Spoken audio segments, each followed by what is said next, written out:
Dalaygo ng Diyos, walay katapusan. So, surprise ko ni Brad Joshua ganina. Salamat sa grasya sa Diyos nga din nakabalik po ko exhort by the grace of God para makashare po ng pulong sa Diyos. Then, sa mubo lang nga panahon nga maghahatag kinig kadasig po nato sa gisulti sa propeta sa Diyos. Nga, salamat po sa katong mga niaging mga adlaw nga din nga adunay kadaugan nga the husband and wife will be united as one. O nang sama po ita kang Kristo, the bride and the bridegroom united as one. So, dalaygo ng Diyos, walay katapusan. Salamat sa iyang mga sa iyang pagkamaayo nga gihatag sa matag-usa kanato o labi na po sa akong pamilya, sa mayong kusog, sa mga material nga panginahanglan, isang gamay pero dako na kay na alang kanato sa matag-usa og sa akong pong pamilya. So mahatag lang ko nga inspiration. So let's read 15 minutes of Brad Diyos. Matthew 10:22.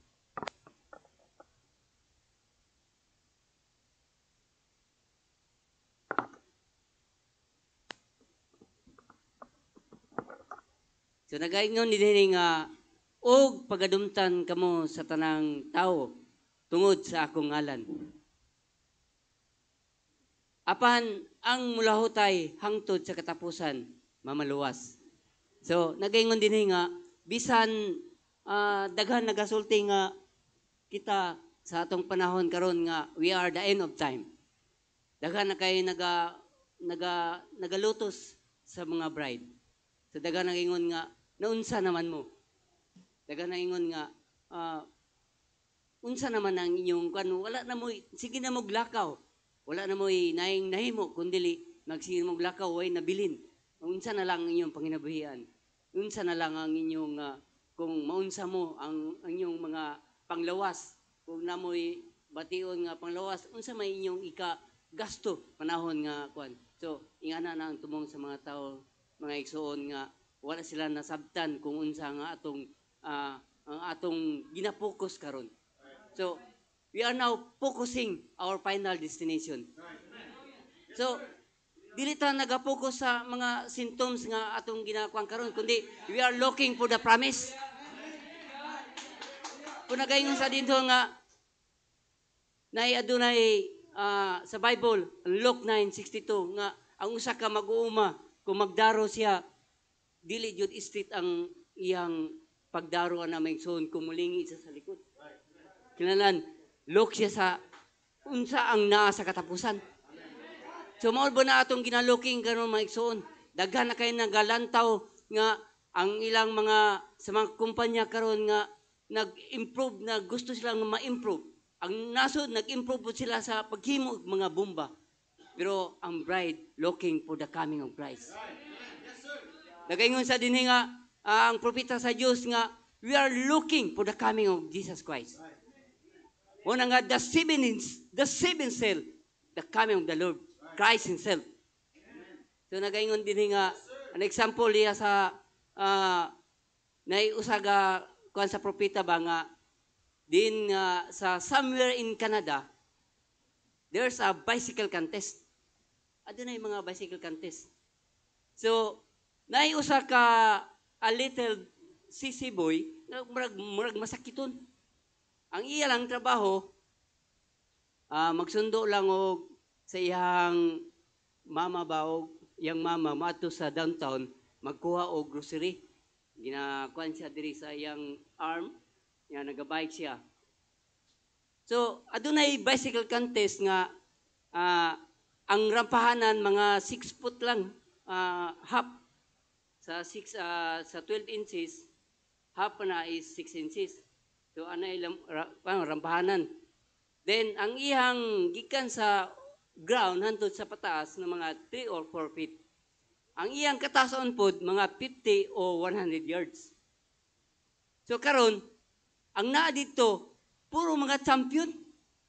We are champion nga nag-appeal dito. Pero ang usa ka little sissy boy nga nagakuan siya og kining nagakuha og kining mga grocery sa iyang ginikat sa iyang mama niya. Pero nabalaan niya dito nga adunay kantis. Pero kabalo siya nga dili jud siya kadaog kay wa siya kaagig mga ingana nga mga kantis, mga trini ug unsa pa. So katong tanan iyang gibangga niya puro mga champion. So wa jud siya kasiguruhan nga makuan siya. So karon ang usa ka little sissy boy nato siya dito nga tistingan lang jud niya nga moapil siya atong mga gang kay dili siya a good bicycle rider. Kung dili wa jud siya ka kuan wag kita bitaw nga magkabalota mo bike lang. Wa jud ta kaapil og kana mga bicycle contest nga race jud ba nga tagpila ka minuto. So karon rampa na mga champion. Nahulog silang tanan. Ang usa ka little sissy boy niabot jud siya sa to the end. The finish line. And gihatagan siya reward. Sabot sa to the end. Nangutana ditong mga pilos nga iyang mga kubanan ug katong mga champion nga hulog ningon ni siya nga unsa may imong gihimo nganong wa man ka na hulog ug nakuha man nimo ang reward. So ana siya nga nay usa lang nga iyong nahimo nga mistake. Unsa man day among nahimo nga mistake? You don't look. Ug unsa ang nasa ubos ayaw tanaw ni ana. Tanaw ka sa end. You don't wiggle. Kung tanaw ka sa end. Straight lang. Kay kung mutanaw ka na, you got nervous. Magwagol-wagol ang ligid. So muna nga mutanaw kita.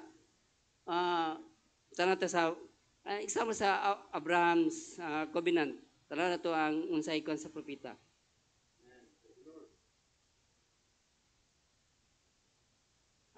Bicycle contest. Ako lang i-kwantong iyang kinalasan nga kwan.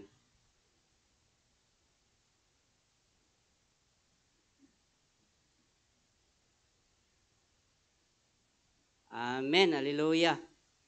Dalay ko ng Diyos. So, dirita sa, daghan man kay siya gits. So, dirita sa Abraham's Covenant confirmed 1961. Paragraph 94 man ni so good. So, dirita sa 96. Said, boys, I'm going to tell you where you made your mistake. Said, I thought it all out before I got on there. That's good idea, he said. You see, you all were trying like this to keep the bicycle on the board. So ginatanaw niya ang unsa ang nasa board. Looking right down like this at your bicycle, it made you nervous. You got to wiggling. You fell off. And I said, where you made your mistake? He said, I never looked what was down here. I just watched the end and keep steady. Stay in line. That's it. That's it. Watch the end and keep steady. Just keep moving on. Saringo siya, I'd be discouraged. Gabi man niyang giwali maigsoon. So if wasn't for that, I'm watching the end. So ginatanaw niya ang katapusan. Just keeping steady. Move on, no matter what takes place. Ug unsa may mahitabo, unsa mang mga lugar, just keep. Don't look at that. Just keep looking at the end. That's where you meet God, down there at the end. There's where the rewards are give out. Don't drop over here. Go on to the end. He that endureth to the end, the same shall be saved. So, ingon sa diri scripture ang nagsulti niini.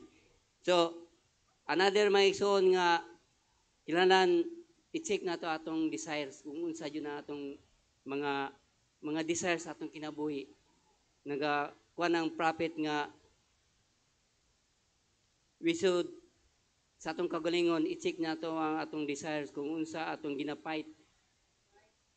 Nga na sa dinhi nga, now, let us all check our desires. And then, you can see what kind of filter you've been drawing through. Kung asa ka nagaduol niini. Let's check each one of us. So, sa matagusan nato karon, i-check nato ang atong kagalingon. Here and across the nation, check your desires. What you want really in life. So, una nga, kilala nato unsa atong mga desires. Diya sa imong kinabuhi. Check what you're fighting for. Unsa atong ginapahit karon. Check what you're here for. Check what you go to church for. Kung nagato ta sa church, unsa atong gina-desire. What makes you? It's good to go to church. Nga na siya, mas maayo man mo ato ka sa simbahan. But just don't go to church only. Di lang ingon nga manut ato lang ka sa simbahan. That won't save you. Just take just a few minutes. See, it's my objective. What kind of filter I am drawing through anyhow. And if you cope with the Word of God and your soul don't do it, then there's something wrong for its use. Pakita up your test that the life, what kind of life is in you. So, mo na maigsoon nga, ang propeta sa Diyos nga nag-ingon nga kinahanglan, always should bear in our mind nga, be ready and sober. So, broken sister Pong, so, muna akong last nga quotation nga, ang unsay ang kwan sa propeta, nga, walay lain makabalo, kundi the only Father knows. Muna ang ingon nga, kung unsa may tabo karon o next year, next generation, ang importante nga, always bear in our mind nga, be ready, sober. So, nasa din ay maigsoon nga, that I think that Jesus is going to come. Broken Sisters, 1964, paragraph 12. Broken Sisters. So, nana siya, now, I have been kind of speaking to you on the message. Very straight. Wa di ingon nga, kuan, kilala, straight siya sa pagsulti ni Maigsoon. And some people might be under the impression that I think that Jesus is going to come in the morning or tonight. I do. Now I don't see that he will. And again, he may not come for next week. And it might be next year. It might be 10 years. I don't know when he is coming. But there is one thing I want always you bear in mind. You be ready every minute or hour. So matag minuto o matag oras, kailangan maigsoon nga be ready ta. That if he doesn't come today, he might be here tomorrow. So just keep that in your mind that he is coming. 13. And I don't know what time is going to be my last hour on this earth. Mo po sa tuwa ko maigsoon nga wa ta kabalo kung asa ta kutob ang atong kinabuhi karon. Pero kabalo ta asa ta paingon nga we have one already waiting there. Neither does any of us, and there is none of us, know when he is coming. He doesn't even know himself by his own words. He said, the Father only knows when he will come. Matawa na to sa Matthew 24, verse 36. So, it's when God sent him to us again, but we're looking for his coming. And if it doesn't come in my generation, sa generation na kung sa iyang panahon, he might come in the next. If he doesn't come in that one, he'll come in the next. But for myself, I can see hardly any time left. To me, it could happen at any minute. Now, that doesn't mean, now, that you'll see the heavens change. And that's not the coming I'm speaking of. I'm talking of the rapture. Mao na nga, nagaingon sa dito nga, keep an oil in your lamp. Mao na, example na sa the foolish virgin o the wise virgin. Di ta atong mga foolish virgin, ato ta sa wise virgin. Kay, ang mga ang the Holy Spirit, mao kana ang requirements for the rapturing faith. So, ang faith, mao kana nga, faith is long vision, is a long range vision. He doesn't lower sights, but he holds on to the target to hit. Look to the end. And that's our theophany. Namaningon sa si Moses nga, show me the glory. Dagang kay siya mga dagang kay siya mga reklamo si Moses, pero abot sa panahon ingon siya nga, show me the glory. Kung unsa matong sa Exodus 33, example niya nga gipakita lang ang back part sa tao, kundi mao tong theophany. So, dalago ng Diyos sa walay katapusan. Diyos. Amen. Amen. God bless you, Brother Ray. Amen. Salamat sa iyang